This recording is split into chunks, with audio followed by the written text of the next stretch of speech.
Ladies and gentlemen, Man on the Moon 3 is here.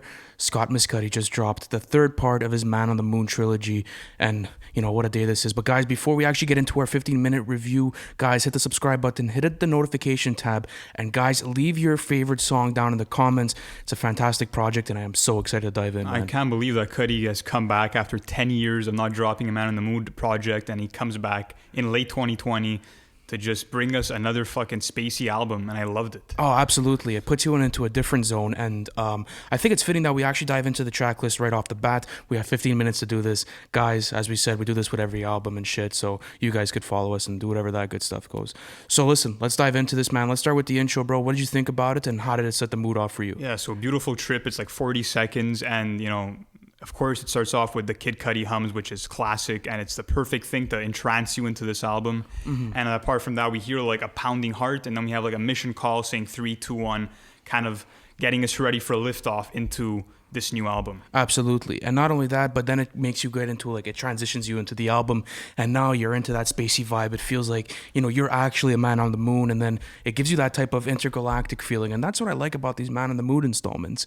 You know, it puts you into a different environment, and it allows you to escape from reality, and it puts you into Scott Cudi's head, and, you know, it allows you to pick it apart. I want to move on to another song. I want to go on to Another Day.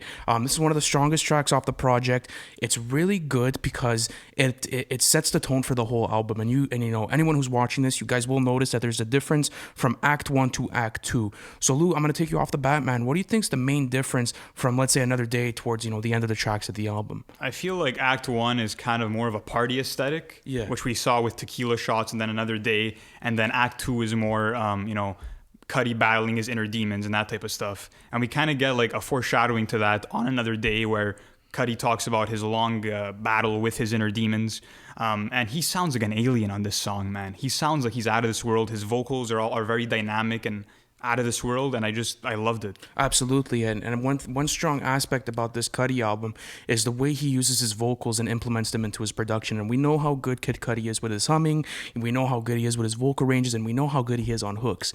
And, you know, you're not going to get anything short from that on this album, because he allows you to sort of progress with the beat, if I could put it like that. It allows you to, you know, be one with the production. And not only that, but most of the production was handled by, I don't have it off the top of my head. Let me get this genius thing up. I think it was his old producing team, which like included Dot the Genius, Mike Dean. Absolutely. Okay, Pat. no, that's exactly it. Yeah, no, because I'm sorry, bro. I had it. Yeah, produced by Dot the Genius and No Such Thing. Guys, for people who don't know who Dot the Genius is, he produced songs like Through the Late Night, The Scots. He produced a good amount of tracks. I don't think he did Through the Late Night. I think he did Day and Night. No, he did Through the Late Night. He did Through the Late Night as well? He did Through the Late Night I think as it's because, yeah, they use the same beat from Day and Night anyway. So, yeah, it makes sense. Yeah, so he's had a lot of production credits with Cudi, and he's been Cudi's main man for a while. And he brought him back for this album, and it's so fitting just because it shows that they have all this chemistry after 10 years, you know, since the last Man on the Moon album. Absolutely. So now, you know, you've started the album, Lou. What are your initial thoughts on the album, and, you know, what are you feeling going through it? You know, how did it allow you to go through the rest of the album? I was totally immersed, man. Like, every Kid Cudi album, or at least every Man on the Moon album, does what every good movie does, in the sense that it immerses you into another world, another galaxy. And if you close your eyes and listen to this album, you really get like transcended into another place. And we get that also on the song She Knows This, which is kind of a different instrumental. It's more of a trap beat. It's produced by FNZ and Dot the Genius as well. And we have this guitar sample, and it sounds totally different than anything else on the album. And Cudi is just spitting on it. Like, I'm surprised that he's actually rapping on this album. Yeah, I really didn't expect him to go into this full rap mode. And, you know, you could see how vicious Cudi could get sometimes. And it shows the type of versatility he has as an artist. And that's what I love about Kid Cudi, is that you don't know what to expect when you're diving into a project, let alone a Man on the Moon 3, right? Because compare Man on the Moon 1 to the second installment, completely different projects. And now you get this one, and you could see that they're really different projects. So do you think that Kid Cudi is the most diverse artist in hip hop right now? I don't know if I'd say he's the most diverse, but he always knows how to, change his sound for every album. And I mean, you could say that the aesthetic on this album is similar to the other Man on the Moons, but he always brings in something fresh, like we got on this song, She Knows This, and like we get on other songs that we're going to talk about later on. But he always knows how to change up, his sound to some degree. Absolutely. Let's move out to Show Out featuring Skepta and Pop Smoke. I was very surprised at these features. I did not think There was so much fucking hype around this song. I Man. did not think we were gonna get a Pop Smoke feature on this album. Like it was a bit out of place. I'm not gonna lie to you. I feel as if like it doesn't really have a place on the track list. That's just me. But I'm always open to hearing a Pop Smoke. Pop Smoke Yes, starts he's off good. with the right energy on this song. He did it well. He did it well. He definitely did it well. What the biggest surprise was for me is that we got to hear Kid Cudi on a fucking drill beat of all things. Crazy. Like that was super unexpected. I wish that Pop Smoke had given us a full verse. I guess I wonder how the process was for this, if they had worked on it together, if it was kind of a leftover. But I thought his hook was actually good. It really, brought the energy to the track. And then Skepta's verse was awesome. Fantastic as well. I've been getting into a bit more UK drill, and one guy I'm really diving into is Skepta, just because he brings this unprecedented energy into every song, and he allows you to really dive into the production, and it allows you to understand what he's saying. So like one gripe I have with UK grime is that sometimes the delivery is too much for me, where I don't really understand what's going on.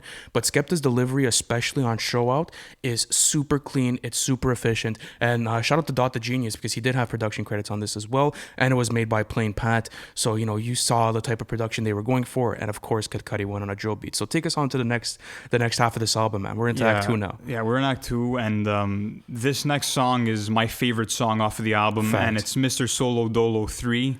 And I think this is the year for song sequels and like to continue the trilogy of songs, because we also got like Soul Food 2 from Logic, and that was amazing. And now Kid Cudi delivers Mr. Solo Dolo 3, which is has a phenomenal instrumental.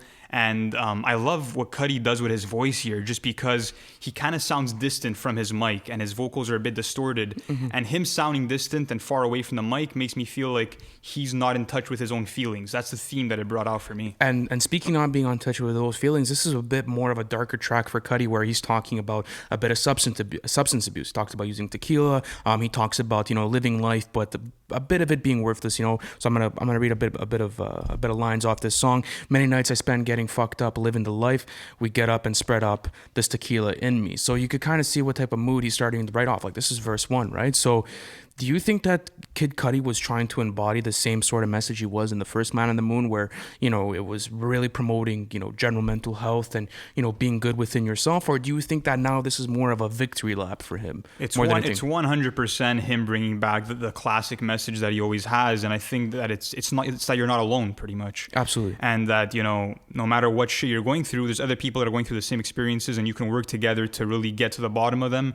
And that, it's never too late to solve whatever issues you're going through. No, and I'm a big advocate for mental health as well. I think it's very important to open up about your feelings, about your emotions, and talk about the different things that are going on in your life. And Kid Cudi is a big advocate for this, and he has always been, and he's never been shy to, talk about the types of emotions he's going through. And this is what I like about Mr. Solo Dolo Part 3. If I had to take a song that was closest to the old Man on the Moons, I would probably choose this out of the whole track. 100%. It gives me such vintage vibes, man. I think it has the best hook on the whole album, man. For sure. There's three things that are certain in life: death, taxes, and Kid Cudi hums with his verses. So I was super happy with this, And I think he starts like almost every single song in this album with his hums. Like he knows how much of an asset it is, and he like abuses it here, and I love every second of it. Because it's his greatest weapon. Like, how aren't you gonna use your greatest weapon? It's like, it's like you're gonna tell Superman not to fly type shit, or Batman not to use his Batmobile. Like, you gotta give Kid Cudi his hums, and he always comes in and he does his thing. I want to move on to probably the most personal song off of the album, and it comes in the third act of the album,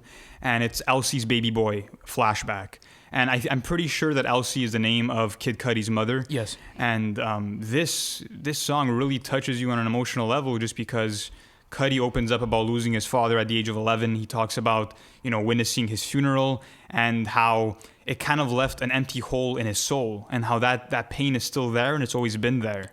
I also like it because, he's talking from a third person perspective on this track, and it kind of lets me, back away with him. And I feel as if he's telling a story that's not his, but that is his, and that's what I fuck about. Like, this is what I like about it, is that, he's allowing you to dive deep into his mind, but doing it in a way where it's cinematic, doing it in a way where, you're going through the song, you're hearing the production, you're hearing everything, and you hear every inch of the production mixed with his vocals. So I was a really big fan of the song, and it's interesting that he chose a rock beat for this, and I think that the huge electric huge Nirvana inspiration, man. Yeah, the electric guitar was phenomenal, and you can say that it's not maybe consistent with the rest of the production on the album, but it offered something new. It kind of just took you away from it for a little bit, but it was still useful. Well, if we go back to the old Man on the Moon installments, I mean, we do see a lot of rock influence, and we do see, especially on Man on the Moon 2. Absolutely, yeah. And we do see a lot of electric guitars. We do see a lot of different guitar riffs. So it was refreshing to see that he was going to bring back that side of him,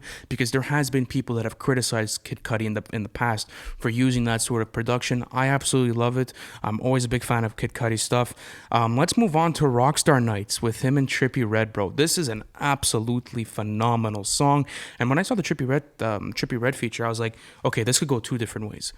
Either we're going to get a super lazy Trippie Redd, and I'm just not going to fuck with this, and it's not going to sound super mismatched, or we're going to get some really special Trippie Redd, and it's going to blend so well with the production, and they're going to go so well together. And I think I got my second option on this. Yeah, and when I first saw Trippie Redd's name on the track list, I'm like, what the fuck is Kid Cudi thinking? Like, yeah. I really did not see the two of them meshing. But the more that I thought about it, I'm like, Cudi calculates everything, and if he wants Trippie Redd on this, it's because Trippie Redd is going to do a good performance. And he does, man. He has one of the best hooks on the whole album, and I was shocked, man. He completely slides over this beat, and all of his harmonies are on point. Like Trippie Redd he killed it. How do you think he ended off the album with Lord I Know? Beautifully. It's a great outro. I love the fact that, he once again reinforces that message that nobody's alone. And then at the end of it, I think we get like his daughter's voice who says, "To be continued." So you think we're getting a fourth part of the installment? No, because he said it's the last installment. I think he's just saying that his next album isn't far away. Okay. And his next album is supposed to be, I think, intergalactic. Into 2021. Probably 2021, maybe 2022. Who knows? We'll see what happens. I was super surprised by this album, and I'm a big fan of it. Already off the bat, I mean, I've only gotten, I would say, 3 to 4 listens into it. The reason why I like this album so much is because, as usual, I go into a Kid Cudi album, and every single song sounds different. But then again, there's still that cohesive message and that cohesive production to it, where you feel like you're in space, and he's advocating big time, for mental health and being one with yourself, and promoting that these things are right and you're not alone as a human being, right? Because we know the type of stuff that Kid Cudi has dealt with in the past, and it's always great, to get that sort of side from Cudi. Let me ask you this: what do you think was the biggest surprise for you when you listened to this album? Oh man, I think it was like I didn't expect him to go that futuristic, but he did. Like, if I could put it that way, there's so much futuristic production in this, like, especially that there's a lot of Dot the Genius. There is Mike Dean on this. Like, we hear the synths, we hear Kid Cudi production in this, and he's completely reinvented himself again. Like, that's what surprised me, is like, this guy has multiple studio albums in his catalog right now, and he's completely redefined himself every single time he's dropped one.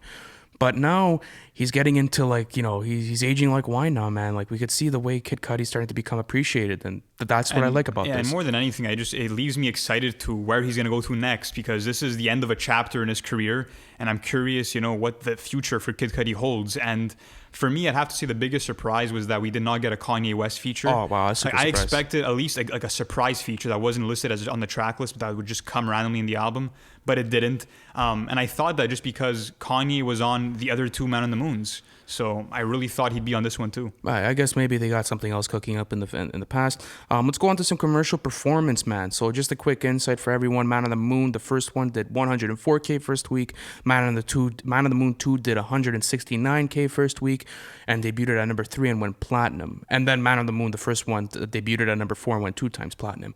Give me your little estimates, man. If you had to put some money on it, what would you put this one doing? I think it'll definitely do over 100K, but it won't go too much beyond that. So I'm gonna guess 130K first week. Yeah, you think so? And sadly, because Taylor Swift's dropping, he won't get that number 1 album on the Billboard charts. That's just bad luck for him. But yeah, probably a number 2 debut, and 130K. Yeah, I think he's gonna get the number 2 debut. I think he's gonna go over 200K. Really? That's ballsy, man. Yeah. He's never put up numbers like that ever in his career. I think he has. I think there's a lot of anticipation and there's a lot of hype for Man on the Moon 3. I think a lot of people are going to be tuning in for this. And over the years, Kid Cudi's fan base has only grown stronger and has grown bigger. So and he just got his first number 1 song this year with the Scots. I think there's some serious damage to do. You know what I'm trying to say? And I'd be super happy to see him go number 2. I want to know, what's your favorite song on the album? What's your favorite instrumental? Let us know in the comments. And I hope that you enjoyed Man on the Moon 3 just as much as we did. You guys could tune in with us. Don't forget to hit that subscribe button. Peace.